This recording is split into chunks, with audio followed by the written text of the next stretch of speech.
Welcome to the Rim Break Rodeo. We hope this video helps. Start with the basics. In this video, I will explain how to make quinoa in an instant pot. First, always rinse your quinoa well under cold water to remove any bitterness.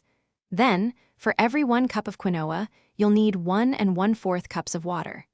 Don't forget to add about a half teaspoon of salt to the pot for perfect seasoning. This simple ratio ensures fluffy, delicious quinoa every time. Now, let's get cooking. After rinsing, combine your quinoa, water, and salt directly in the instant pot. Make sure the lid is securely locked and the sealing valve is set correctly. We'll cook this on high pressure for just 1 minute. This short cooking time is absolutely key to preventing mushy quinoa, ensuring a perfect texture. The natural release step is crucial for perfect texture. After the 1-minute cook time, let the instant pot naturally release pressure for 10 minutes. This allows the quinoa to absorb all the moisture and finish cooking gently.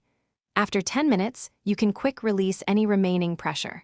Finally, open the lid and fluff your beautiful quinoa with a fork. Here are a few extra tips to elevate your quinoa. For richer flavor, try substituting water with vegetable or chicken broth. You can easily double or even triple this recipe. Just maintain the 1:1 and 1/4 quinoa to liquid ratio. Leftover quinoa stores wonderfully in an airtight container in the refrigerator for up to 5 days, making meal prep a breeze. Thanks for watching. Consider subscribing if we helped you.